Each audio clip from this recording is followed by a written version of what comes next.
This is Obsuna. Obsessions. How are you all doing? For today's episode, it's gonna be another PE teacher talk, and today I'm gonna be sharing with you how to conduct a basketball interclass competition.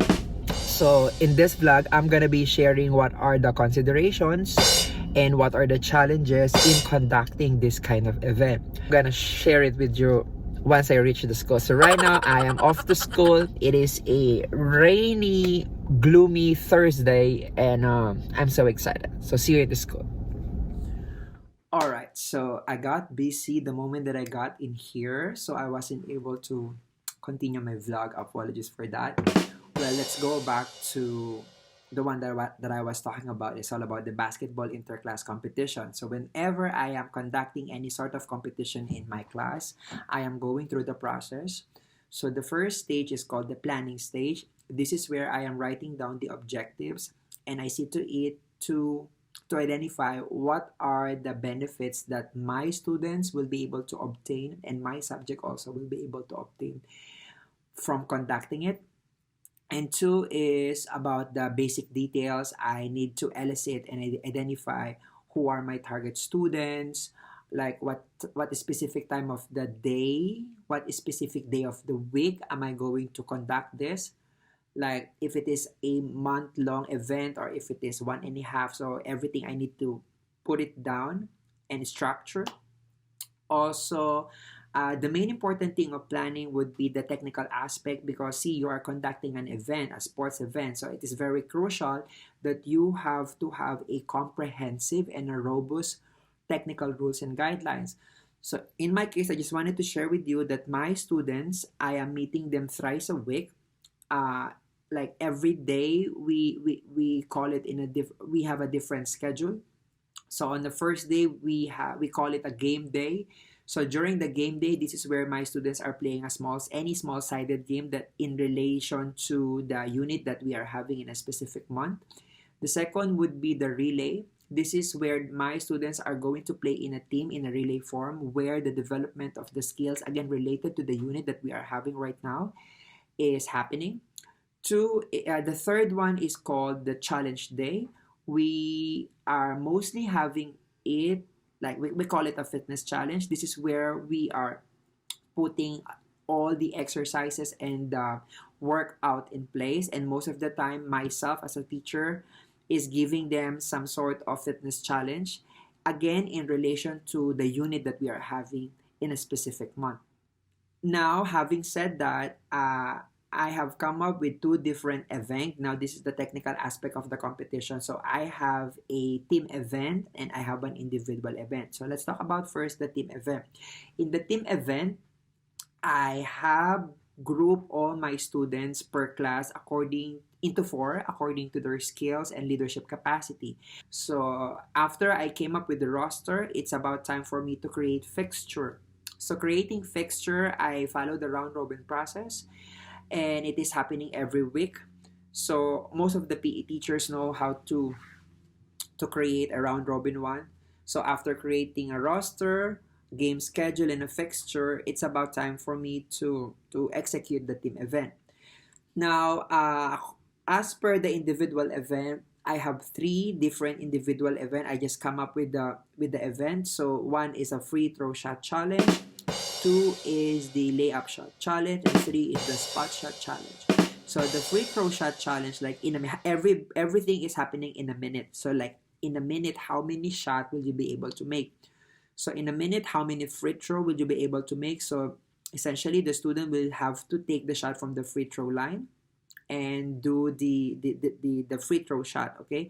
Following the beef technique, bend your knees, elbow 90 degrees, eyes on target, and follow through. So this is the technical aspect and the technical success criteria that my students need to learn. So I have been I have been highlighting that beef technique every now and then, whenever we're having, whenever we are in a competition. Follow the beef technique, follow this technique, okay? So that's about the free throw. About the layup shot, my technical aspect would be, I place a police spot for my student to take 2 steps. So the shot would be coming from 2 steps and then a layup. So I see to it that the shot would be done with a single hand. If it is like a layup hand or a basket, or I call it a push hand, okay? But it should be only one hand. So this is how we do the layup. Now, the third one is called spot shot. In spot shot, I place two different colored hula hoop. If a student will take the shot from a yellow hula hoop, it will give them 2 points for every successful basket and 1 point for the green hula hoop. Okay, so like everything happens within a minute. In terms of the prizes, okay, for the team event, every class, whoever will perform and play best will be getting an MVP medal, or the most valuable player medal. And then in an individual event, so it's a cumulative process, it's a cumulative effort, like among the middle school students, whoever will get the most number of gold according to their points, we're gonna receive an individual trophy. Of course, boys and girls are separate. Paperwork also is part of the planning stage. I mean, you have to pen down everything. You have to get it approved by your principal, and then you have to do a lot of tables. You have to do a lot of lists, score sheet, and tally boards. Yeah, so this is part. Paperwork is part of the process of planning, and then the overall logistics. When you say overall logistics, how about the certificates? How about the medals? All right. But when it comes to certificate, because I am a lone ranger here, so the other day I stayed back for 2 hours just to complete the 196 certificates for the students. Yeah, so this should be part of the logistics you have to think of. Now, the second phase, I call it the execution, and I have two parts. One part is the physical execution, and the other part is the admin execution. So when I say the physical execution, this is where you have to perform your duty as a PE teacher, as the referee, as the overall in charge.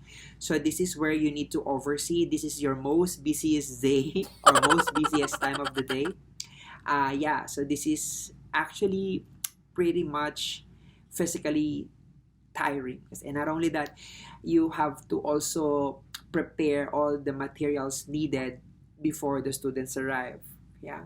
So I think that would be one of the challenges. Okay. So physical requirement. Now, when I say the admin work execution, it's all about paperwork. So in here, I need to interpret the data that my student has performed in my class and analyze it and compare it with another student. And at the same time, I need to keep updating the scores on the tally board outside, because I have cornered there in the gym where all the updated scores are posted for everybody's knowledge. So after a student got something, if for example that student got gold in my class, I need to interpret it. What does gold means? Did he do it correctly or not? All right. So I need to make a lot of annotation, and then after that, I need to update the score from my score sheet and then upload the scores on the tally board. All right. And then after that, I need to compare their performance, so among all the middle school, who got the most number of goals, in order for me to identify who's gonna receive the individual trophy. See, we are interpreting the students in a quantitative way, right? The numbers, okay, we have all the numbers. It is also essential for us teacher to give also qualitative feedbacks. It is important that the students understand what does gold level means in the class, all right? What does silver level means in the class. Well, as for me, I have given them the success criteria of doing the basketball shot, okay, or the long shot, the beef technique. So I need to describe to them how are you be able to get a goal. If for example, if you are doing it consistently, if the accuracy, if the turnout or the success rate of for every throw is 100%, and if you are doing the beef technique, if you're bending your knee, your elbow, okay, eyes on target, and your hand or the follow through or the giraffe hand is always being followed, then you will be at gold level. Silver level, like occasionally they are doing it, and then bronze level, like most of the time they are forgetting it and their skills are developing. So these are the descriptive words that I've used. So first I need to explain to them what are the skills that we can learn from here, and then what are the manners and what are the degree of their performance. So I need to tell them, okay, you are gold level because you did this. You are silver level, this, and these are the areas where you need to improve. All right. And then the third would be the reflection. So now it is safe to say that I can do reflect now because I am done with my basketball unit, and I am just waiting for the awarding ceremony. Well, my one of my challenges would be in the middle of the event. My student changed their mindset. You know, before they were just having fun, but because I instill to them that whenever they are getting this match performance, they will be at gold level, and if they keep doing gold level, they might be getting a trophy or a medal. So automatically they change their mindset into winning and winning and winning, you know. And then the soft skills that I wanted them to obtain, like being fair, the respect and sportsmanship, you know, being in a team and individual pursuit, you know, these things are being neglected. So I need to drop everything down, call their attention. So whenever we are having extra time, even if it's till 2 minutes, I am always making them sit down and explain to them, hey guys, we have to really go back to track. This is our goal, this is our target. Do not mind about winning. What important for me is the effort. I have been instilling to the mind of my student is all about individual pursuit. I have a big letter there, effort, for them to realize that for me effort matters. All right, for as long as you exerted more your effort, well, you can do better in my, you can perform in my class. Okay, so yeah, luckily whenever I get this kind of reminder, they are always going back to track. Right, one of the challenges also would be of course, if you are having a jam-packed day, you know, a back-to-back classes, if you are a lone ranger, you have to plan smartly. What I'll do during those days, I see to it that all the equipment are in place so that when the students arrive, I just have to quickly drag them in, you know. What else? Challenges, probably if you do not have a strong support system from the admin, probably that could be one. And if, yeah, I don't see any more challenges, but maybe you will encounter one just in between. So try to keep reflecting and reflecting every week, so you know what are the things to improve. And I think I have covered most of my points here. The reason as to why I'm doing this, it's because I read the book Next Level Teaching by Jonathan Alshimer, and it's all about putting the next level.